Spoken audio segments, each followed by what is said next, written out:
했는데 산상수훈에 대한 말씀은 우리 불꽃교회에서 나눈 적이 없더라고요. 그래서 이번 여름에 7월, 8월 두 달에 걸쳐서 산상수훈 가운데 팔복, 8개 복이죠. 예수님이 이 땅에 오셔서 처음 말씀을 가르치셨던 그 팔복에 대한 것, 우리의 삶 속에 진짜 복에 대한 말씀을 함께 좀 나누려고 합니다.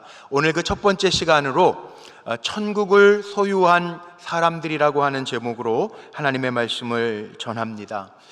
오늘 7월부터 팔복의 말씀을 전하면서도 2021년도 맥주감사주의를 오늘 겸하여 드리게 되는데, 하나님의 은혜에 늘 감사하면서 사는 우리 성도님들이 복된 삶을 이어가시기를 먼저 주님의 이름으로 축복합니다.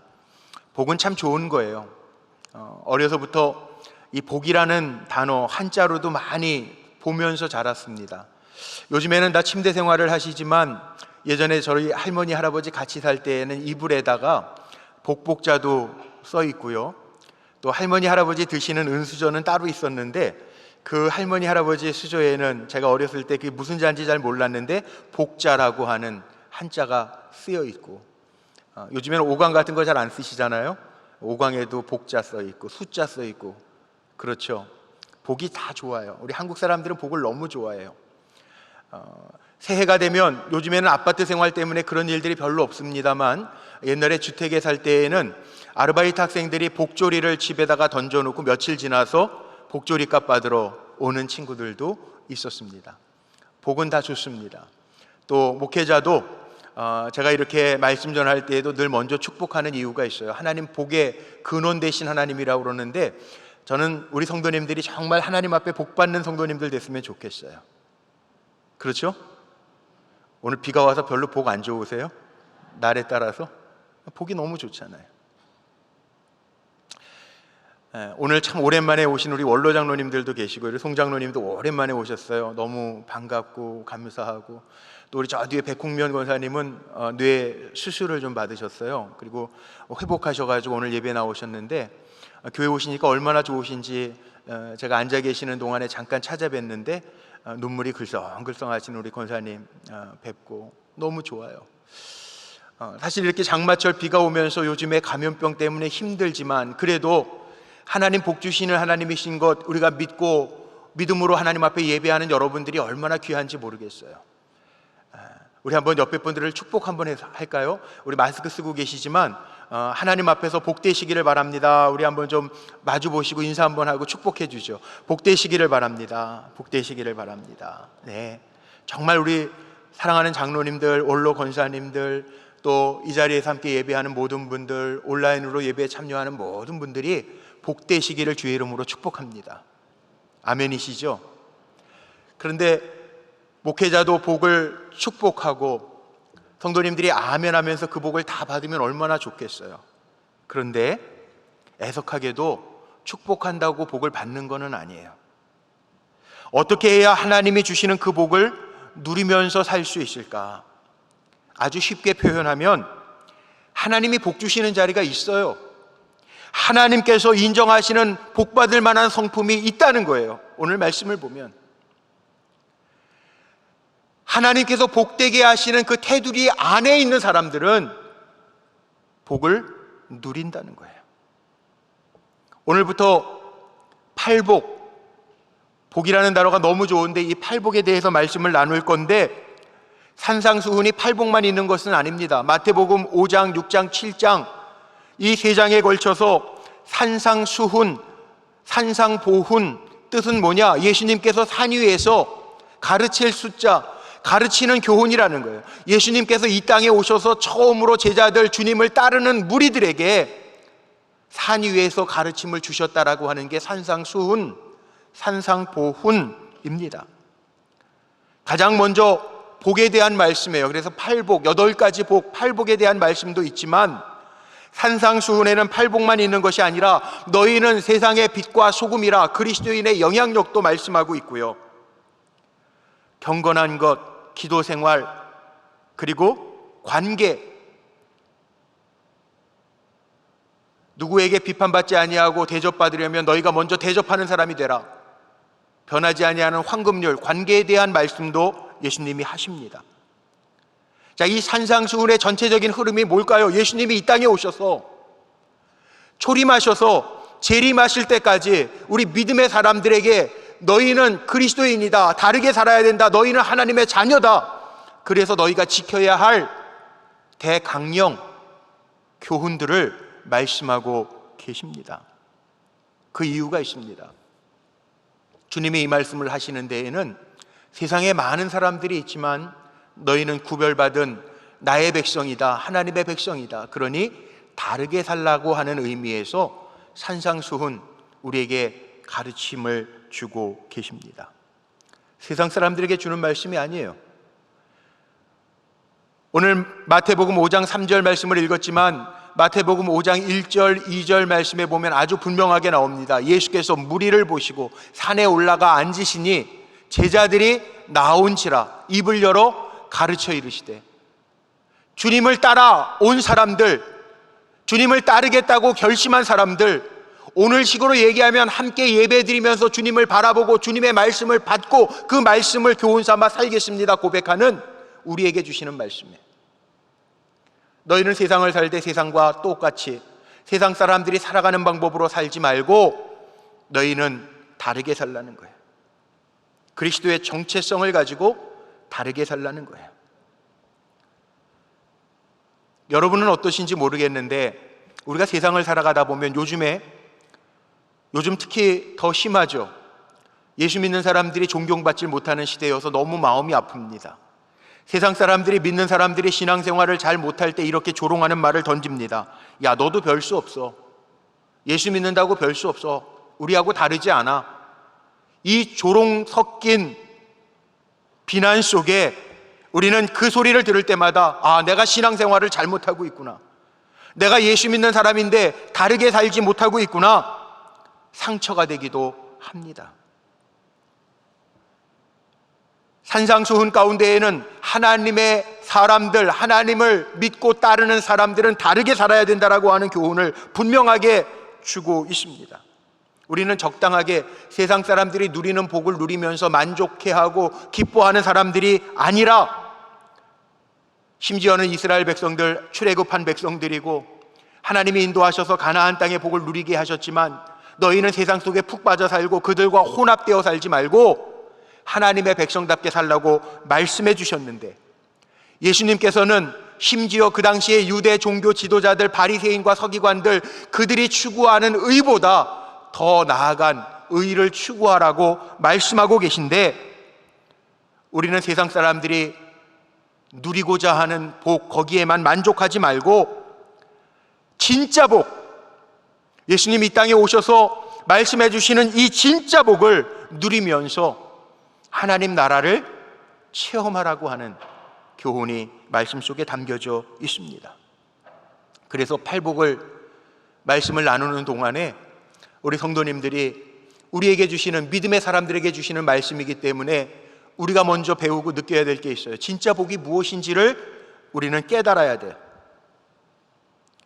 팔복을 읽으면서 누가 복 있는 사람인지 알아야 돼요. 구약 성경에 하나님은 만복의 근원이시니까 모든 복의 근원이세요. 그런데 구약 성경, 구약 시대를 보면 구약 시대 사람들에게는 보이는 게 복이었어요. 땅이 복이었어요. 신명기 28장 말씀에 보면 말씀하신 복들이 있는데, 하나님의 말씀을 듣고 지켜 행하면 주시는 복들이 있는데 다 눈에 보이는 복들이에요. 신명기 강해를 하면서 며칠 전에 신명기 28장 말씀을 전했습니다. 신명기 28장 1절로 14절까지 구약성경에 하나님이 약속하신 복들이 있는데 다 눈에 보이는 복이에요.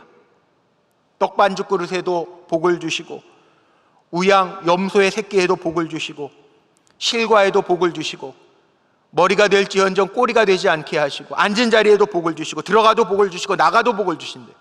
눈에 보이는 복을 얘기하세요. 복뿐만이 아닙니다. 저주도 그래요.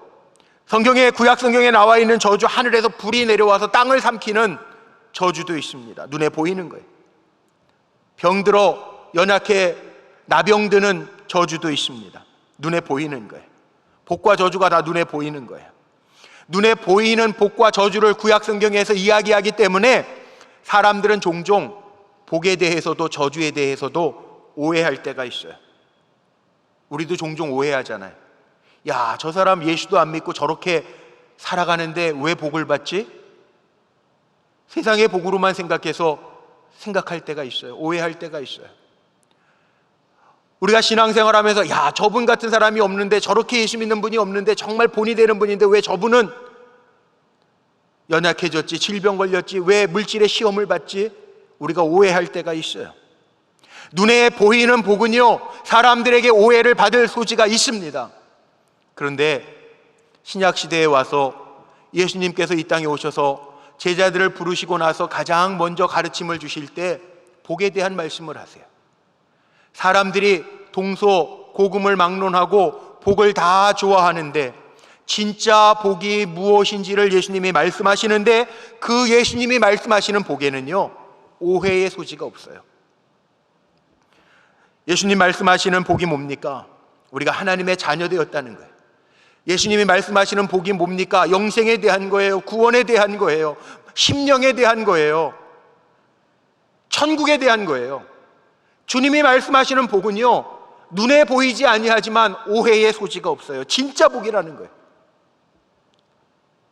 예수님께서 말씀하시는 복 있는 사람이란 세상에서 말하는 복의 기준과는 다릅니다. 세상은 부유함이 복이라고 이야기합니다. 그런데 예수님은 가난함이 복이라고 이야기합니다. 세상의 복은 건강의 복, 물질의 복, 자녀들의 복, 소유의 복입니다. 그런데 세상은 많이 가진 것을 복이라고 이야기하지만, 그런데 예수님은 반대입니다. 오히려 가난이 복이라고, 없는 것이 복이라고 말씀합니다. 이해가 안 되죠? 어떻게 가난이 복일 수 있을까? 가난이 복이라면 제가 우리 성도님들에게 가난해지십시오, 그럼 여러분들 아멘 그러셔야 되는데, 목사님 오늘 잘못 먹었나? 아마 대부분 그러실 거예요. 가난해지십시오 그러면 아멘 하시는 분들이 아마 아무도 없을 거예요. 왜? 우리 가난 너무나도 싫잖아요. 요즘에는 음식도 골라 먹어요. 몸에 좋은 거, 살 안 찌는 거 골라 먹잖아요. 기억나십니까? 저희 세대까지는 아마 기억날 거예요. 초등학교 시절에는요, 학교에 도시락, 그땐 급식도 없었어요. 도시락 싸가면 도시락 시간 전에 선생님이 숟가락 가지고 다니면서 다 한 숟갈씩 퍼봐요. 쌀과 보리가 7:3 이상인가 이하인가 점검하고. 분식의 날도 있었어요. 수요일 날. 그날 학교에서 슈퍼디 빵 급식해요. 신청한 사람들 한해서. 가난이 싫다고요. 저희 초등학교 때만 해도 향토 애국단이 있었어요. 주일날 아침에 동네 학교 다니는 친구들 모여서 새벽종이 울렸네, 그 소리에 맞춰서 마당 쓸고 동네 어간 청소하고 그랬단 말이에요. 우리 부모님 세대는 더하죠. 할아버지 할머니 세대 더하죠. 일제시대 6.25 전쟁 다 겪으면서 힘들게 지나셔서 가난한 거 좋아하시는 분 아무도 없어요. 가난이라고 하는 단어 자체가 불쾌하게 들려요. 그런데 주님이 주시는 복은요, 처음부터 깨트려 버려요. 뭘 깨트립니까? 가진 것이 많다라고 하는 것이 복이 아니다라고 하는 것을 주님이 말씀하시는 거예요. 주님이 이 땅에 오신 이유가 분명합니다. 우리에게 영적인 삶, 구원하시기 위해서 이 땅에 오셨어요. 주님이 이 땅에 오신 목적도 분명해요. 우리를 진짜 복된 삶으로 이끌어 주시기 위해서 예수님이 이 땅에 오신 목적. 그래서 주님이 이 땅에 오셔서요, 제일 먼저 하신 설교가 진짜 복이 무엇인지를 우리에게 말씀하고 있는 거예요. 팔복은요, 읽으면서 우리가 깨달아야 되는데, 이 진짜 복이 무엇인지를 깨닫는 시간이에요. 우리 믿음의 사람들은 세상 사람들이 원하는 것처럼 돈 그게 아니에요. 복이, 진짜 복, 예수님이 말씀하시는 복은 우리의 영적인 상태, 내가 정말 가난한 마음이 되어서 하나님의 자비, 인도하심, 그거 없이는 내가 살 수 없습니다 라고 하는 고백이 있다면 그것이 복된 사람이라고 주님은 말씀하고 계십니다. 그거로 끝나는 게 아니죠. 오늘 아주 짧은 말씀 한 절을 읽었지만 팔복 가운데 첫 번째 복인 이 말씀 뭐라고 나와 있습니까? 심령이 가난한 자가 천국이 주어진다는 거예요. 심령이 가난한 자에게 복이 있는데 그 복은 천국이 주어진다는 거예요. 천국을 맛보게 하시겠다는 거예요. 심령이 가난하다라고 하는 뜻이 뭘까요? 심령이 가난하다, 우리의 마음이 가난하다. 이 심령이라고 하는 단어를 주님이 쓰신 단어 원어를 보면 푸뉴마라고 하는 헬라어를 쓰더라고요. 이 푸뉴마라고 하는 단어는 심령으로 한글로 표현해 놨는데 우리의 마음, 우리의 영 이야기하고 있습니다. 내 내면이 가난하다는 거예요. 내 마음이 가난하다는 거예요. 가난한 건 뭔가 채워지지 않으면 만족할 수가 없는 상태를 이야기합니다. 하나님 앞에 서 있는 태도가 주님 아니면 안 됩니다. 그렇게 마음을 열어놓고 주님 없이 사는 삶이 아니라 주님이 도와주시지 아니하면 어린아이처럼, 어린아이가 엄마 아빠의 도움이 없이는 살아갈 수 없는 것처럼 그런 마음으로 구하는 삶의 상태를 심령이 가난한 상태로 말씀하고 있어요. 오늘 한번 점검해 보십시오. 내가 진짜 복 있는 사람인가? 내가 정말 하나님을 의지하고 있는가? 하나님 외에 다른 거 의지하면서 하나님 의지하는 척하는 것은 아닌가? 내가 정말 하나님을 신뢰하면서 살아가고 있는가? 내가 다른 거 믿으면서 살고 있지는 않은가? 주님이 말씀하시는 이 심령이 가난한 삶은요, 경제적인 가난하고는 다른 이야기예요. 성경에 나오는 신앙의 선배들을 보면 다 심령이 가난한 사람이었습니다. 모세를 한번 보세요. 모세가 애굽 사람을 죽이고 나서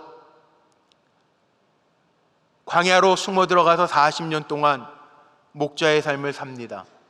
40년이 지난 후에 하나님이 모세에게 찾아오셔서 말씀하십니다. 모세야, 모세야, 내가 선 곳은 거룩한 땅이니 내 발에서 신을 벗으라. 하나님 말씀하십니다.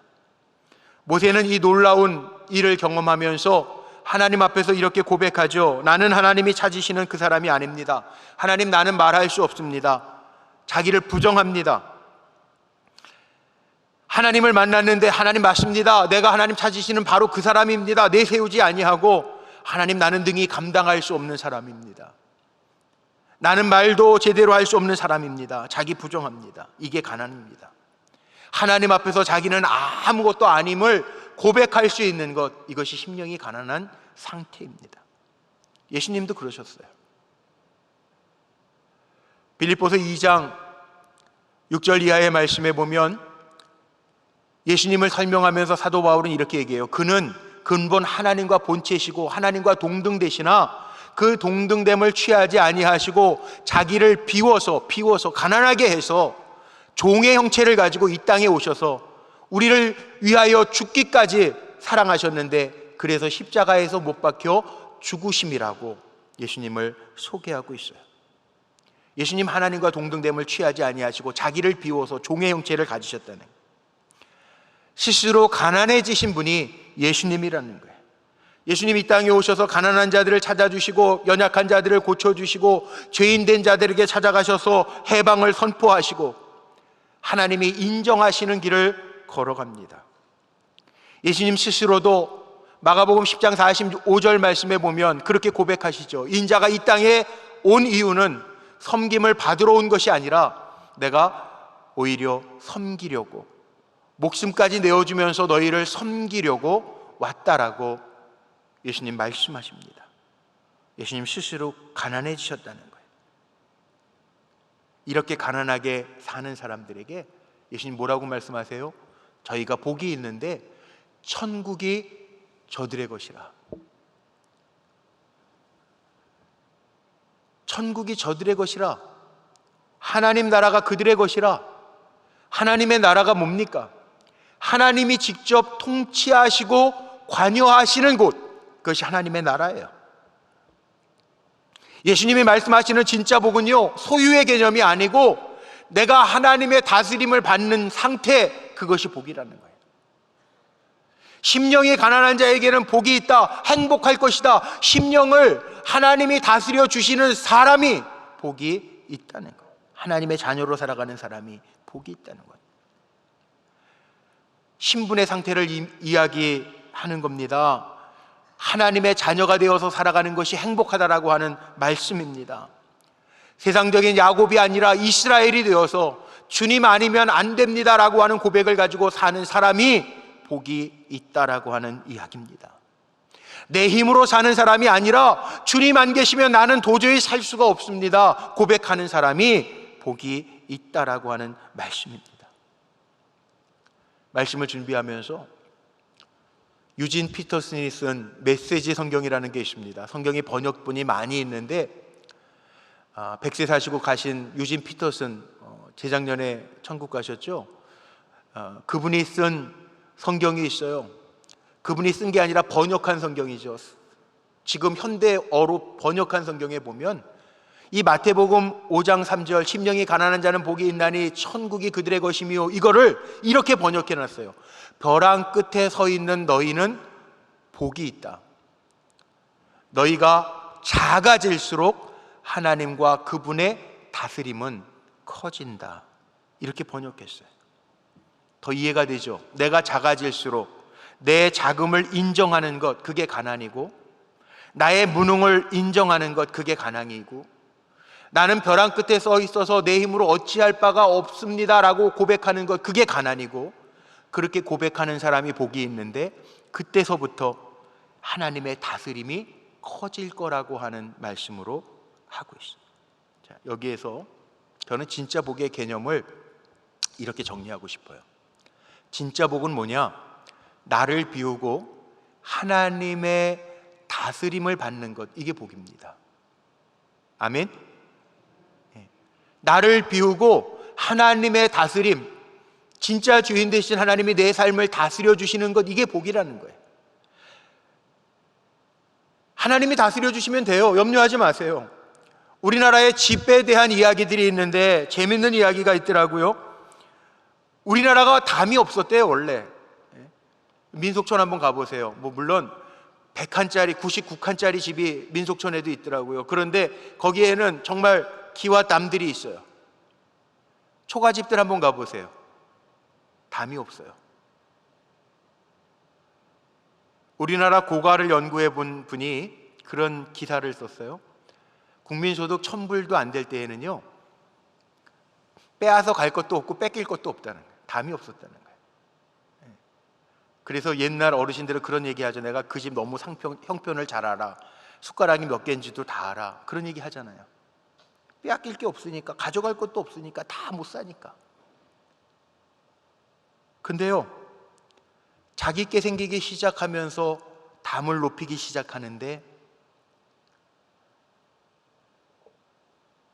정말 힘 있는 사람, 많이 가진 사람 집에는 경비원까지도 오가면서 담을 높이 쌓아두잖아요. 근데 그 마음은 어떨까요? 잘 살게는 되었는데, 잘 살면 천국이 돼야 되는데, 보이는 거는요, 천국과는 상관이 없다는 거예요. 빼앗기지 않고 들키지 않고 보이지 않게 하려고 담을 높이 쌓아두고 어두운 그늘처럼 살아간다는 거예요. 성경에도 세상의 욕심으로는 만족함이 없다고 말씀합니다. 야고보서 1장 15절, 우리가 너무나도 잘 아는 말씀이 있죠. 욕심이 잉태한 즉 죄를 낳고 죄가 장성한 즉 사망을 낳느니라. 욕심의 탐욕은요, 마음의 천국을 못 이뤄요. 만족함이 없어요. 오히려 사도 바울 같은 이는 빌립보서 4장 11절 이하의 말씀에 뭐라고 이야기합니까? 나는 궁핍에 처할 줄도 알고 비천에 처할 줄도 알고 풍부에 처할 줄도 알아서 배부름, 배고픔, 일체의 비결을 내가 배웠다라고 고백해요. 진짜 복은요, 탐욕이 아니고, 진짜 복은 내 안에 만족함이 있을 때 누리는 복이에요. 진짜 복은 그래서 비움에서부터 오는 거예요. 또 있습니다. 진짜 복은 뭐냐? 진짜 복은요, 진짜 복 있는 사람은요, 하나님 앞에 다 맡기는 사람. 심령이 가난한 자는 복이 있다. 내가 할 수 없기 때문에 하나님 앞에 맡기는 사람이 복이 있다는. 시편 55편에 다윗이 이런 고백을 합니다. 내 짐을 여호와께 맡기라. 그가 너를 붙드시고 의인의 요동함을 영원히 허락하지 아니하시리로다. 하나님 앞에 짐을 맡기는 사람은 하나님이 그 삶을 흔들리지 아니하도록, 요동하지 아니하도록 붙잡아 주신대요. 평안을 주신대요. 내가 붙들고 있어서 이거 놓칠까 봐 염려하지 말고 하나님 앞에 모든 짐을 맡기라는 거예요. 이게 복 있는 사람이라는 거예요. 오늘 예배에 참여하신 모든 분들, 하나님 앞에 짐을 내려놓고 평안함으로, 복 있는 사람으로 나아가시기를 주의 이름으로 축복합니다. 진짜 복 있는 사람은 누굽니까? 겸손한 사람이라는 거예요. 오늘날 사람들이 하나님 없이도 얼마든지 살 수 있는 것처럼 살아가는 사람들이 많은지 몰라요. 그래서 요즘에 예수 믿는 거 정말 힘들어요. 하나님을 경외하는 사람이 그리 많지 않습니다. 내 힘으로 살 수 있을 것 같은 세상이 되었기 때문에 그래요. 그래서 성경은 분명하게 이야기합니다. 그런 사람들은 마음이 교만하여 하나님의 은혜를 입지 못한다는 거예요.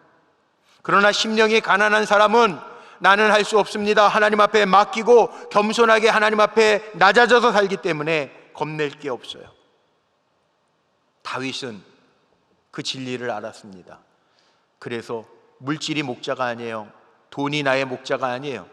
여호와는 나의 목자시니 내게 부족함이 없으리로다. 겸손하게 주인 되신 하나님이 나를 인도하시면 되니까, 주님이 인도하시면 되니까 나는 복 있는 사람입니다. 나는 부족함이 없는 사람입니다. 고백하면서 살잖아요. 사도 바울 예수 믿고 복받은 사람이라고 이야기해요. 사도 바울이 복받은 사람이다. 이방 지역을 다니면서 복음을 전하고 주의 몸된 교회들을 세우고 다녔습니다. 그런데 세상적인 눈으로 보면 정말 복받은 사람일까요? 한번 따져보자고요. 사도 바울이 예수를 만나기 전에는요, 어떻게 보면 세상적으로 더 잘 나가는 사람이에요. 사도 바울이 어떤 사람이에요? 아주 특별한 교육을 받았고요. 태어날 때서부터 길리기아 다소시, 지금으로 얘기하면 어디 강원도의 뭐 시골 골짜기에 사는 사람이 아니에요. 대도시에 길리기아 다소라고 하는 큰 성읍에서 태어났어요. 그 당시에 로마 시민권을 갖는 거 특권층이에요. 이미 사도 바울은 로마 시민권도 가지고 있다라고 이야기합니다. 오늘도 자녀들의 학벌 스펙이라고 자랑하잖아요. 그 당시에도 내가 누구의 밑에서 배웠다라고 하는 게 자랑거리입니다. 사도 바울이 그 자랑거리로 얘기하면 가말리엘 문화생이라고, 오늘식으로 얘기하면 스카이 출신이라고 말할 수 있는 스펙도 있어요. 직업으로 얘기하면 서기관 출신이에요. 그런데 예수 만나고 나서는 세상적인 눈으로 보면 이런 표현은 좀 그렇지만 쫄딱 망한 사람이 사도 바울 아니에요? 그런데요, 사도 바울은 복받은 사람이고 정말 영적인 축복을 많이 누리는 사람인데, 그 이유 사도 바울은 빌립보서 3장 7절 이하의 말씀에 보면 이렇게 고백해요. 내게 유익하던 모든 것, 내가 그리스도를 위하여 해로 여길 뿐만 아니라 그 모든 것을 가장 고상한 지식, 예수를 아는 것에 비하면 아무것도 아니기 때문에 세상 사람들이 금처럼 여기고 귀하게 여기고 자랑하는 모든 것을 나는 배설물처럼 여기노라. 배설물이래요. 아주 막된 표현으로 얘기하면 배설물이 뭐예요? 똥이라는 거예요. 똥같이 버렸다는 거예요. 이 사도 바울의 표현이에요. 그리고 사도 바울은 고린도전서 15장 10절에서 이렇게 고백하죠. 나의 나된 것은 하나님의 은혜로다. 이게 복이라는 거예요. 하나님 앞에 맡기고 겸손해질 때 하나님이 하시는 게 있으니까 이게 복이라는 거예요. 세상적인 자랑거리가 없어도 복이라는 거예요. 그러면 여기쯤 가면 질문이 생기죠. 그럼 목사님, 그리스도인들은 세상에서 못 살아야만 복받는 겁니까? 이런 질문이 있을 수 있어요. 그런데 우리에게는 하나님의 은혜가 있잖아요. 그 은혜가 뭘까요? 산상수훈 안에 있어요. 복을 이렇게 얘기하면서 가난한 자가 복이 있다, 심령이 가난한 자가 복이 있다, 낮아지는 자가 복이 있다, 겸손한 자가 복이 있다. 예수님 그렇게 먼저 말씀하셨지만 산상수훈 안에 있는 말씀이에요. 마태복음 6장, 5장, 6장, 7장 다 산상수훈이라고 그랬죠. 마태복음 6장 33절 말씀에 보면 주님이 이렇게 말씀하세요. 그런즉 너희는 먼저 그의 나라와 의를 구하라. 그리하면 이 모든 것을 너희에게 더하시리라. 요즘 백화점이나 상점에 가면 1+1이 있습니다. 예를 들면 그릇 하나를 사면 그 그릇에 하나 끼워주는 상품이 있어요. 그런데 하나님은요, 역시 크신 하나님이에요. 1+1에 그치는 하나님이 아니에요. 이 영어 성경을 찾아보니까 너무 재미있어요. 우리가 정말 하나님의 나라를 구하면서 살면 1+1이 아니고 1+ 뭐냐? 이 모든 것을 너희에게 더하시리라. 영어로 보니까 all these things, 복수형으로 썼어요. 모든 것, all, 여러분 좋아하시는 이 모든 것을 더하여 주신대. 아멘이시죠? 오늘 가난해지십시오. 그리고 이게 하나님이 말씀하신 복입니다. 그럼 여러분 다 시험 들어가실 뻔했죠. 얼마나 위로가 되고 은혜가 되는, 우리가 하나님의 나라를 구하면서 살면 아시는 하나님이, 이 산상수훈 안에 같이 담겨 있는 말씀이에요. 아시는 하나님이 이 모든 것을 너희에게 더하여 주신대요. 사도 바울이 이 복을 누린 거예요. 우리 사랑하는 성도님들, 이 복을 누리게 되시기를 주님의 이름으로 축복합니다. 심령이 가난하다 할 때 이 가난이라고 하는 단어도요, 헬라어 원어 보니까는 아주 명확하게 나와 있어요. 푸토코스라고 하는 단어를 썼는데, 이 푸토코스라고 하는 단어가 해설이 너무 재밌어요. 3일을 굶는 동안에 한 끼 정도 먹는 가난이라는 거예요. 푸토코스가. 혹시 금식기도 해보신 분 계세요? 금식기도. 제가 장기 금식을 처음 해본 거는 청년부 딱 이맘때예요. 대학 들어가자, 신학대학 들어가자마자 그 종교교회 청년부 수련회를 역곡에 갔는데, 역곡에 어떤 기독교 기관에 가서 3박 4일을 하는데, 그 수련회가 무슨 수련회냐? 금식 수련회였어요. 금식 수련회. 3박 4일을 청년들이요, 그 한참 먹어야 될, 돌도 씹어 먹을 수 있는 나이에 금식 수련회를 하는 거예요. 예배드리고 찬송하고 그룹 성경 공부하고, 시간 나서 휴식 시간 되면 힘들이 없으니까 다 뿔뿔이 방에 흩어져 가지고 3, 4, 5 모여가지고 다 자빠져 있어요. 근데 누워있는데 형들이 다 뭐 하냐면요, 야, 우리 금식 끝나면 뭐 먹을지 음식 이름 대기 한 가지씩. 근데 끊이지 않냐고 가는 거예요. 막. 옛날에는 거들떠보지도 않던 뭐 삶은 계란, 계란 후라이 뭐 이런 거부터 시작해가지고요, 음식 이름이 끝이지 않고 서로 돌아가면서 막 얘기해요.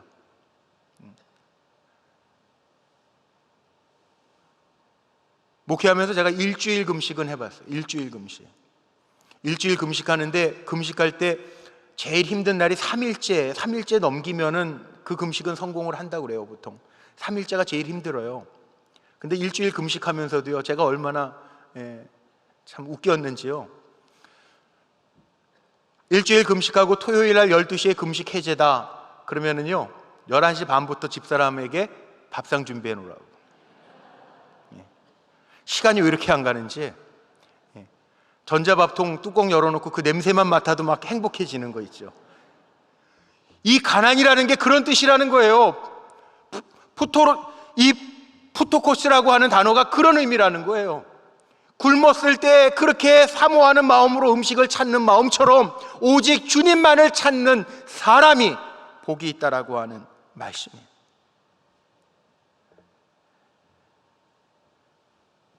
주님이 약속하셨어요. 이런 가난한 마음으로 주님을 찾는 사람이 복이 있을 것이며 천국이 그들 것입니다. 오늘 말씀을 정리하고 마칩니다. 오늘날 시대가요, 정말 물질 만능주의가 지배하는 시대를 살아가고 있고, 코로나 이후 시대를 예견하는 많은 사람들이 코로나가 지나면 더 양극화 현상이 일어날 것이다. 그리고 점점 시대가 하나님을 경외하는 데에는 관심이 없어지고 오로지 육신을 즐겁게 하고 물질의 번영에 더욱더 마음을 빼앗기는 시대가 올 것이다 라고 예견을 합니다. 그런데 저는 거꾸로 이렇게 말하고 싶어요. 마실 물이 없을 것 같은 시대에 더 순수하고 오염되지 않는 물을 찾잖아요. 오늘 팔복이 우리에게 주는 교훈이 그거예요. 정말 주님께 목숨을 걸고 살아가는 사람들, 순수함을 잃어버리고 하나님을 경외하는 사람이 적어질수록 이 팔복의 말씀을 마음속에 담고 내가 정말 복 있는 사람인가? 내가 정말 세상의 가치관을 따르지 아니하고 그리스도의 가치관을 가지고 그리스도인의 정체성을 가지고 오직 주님만을 바라보면서 살아가겠다고 다짐하며 나아가는 자, 그들이 복 있는 자고 그들이 천국을 소유하게 될 것이라고 말씀하고 있어요. 저는 우리 성도님들에게 오늘 이렇게 결론 내리고 말씀 마칩니다. 마음이 가난한 자가 되어서 그분 없이는 한순간도 내가 살 수 없습니다 고백하는 가운데 그분이 다스려 주시는 천국을 맛보며 사는 우리 성도님들이 되시기를 주님의 이름으로 축원합니다. 기도하십시오.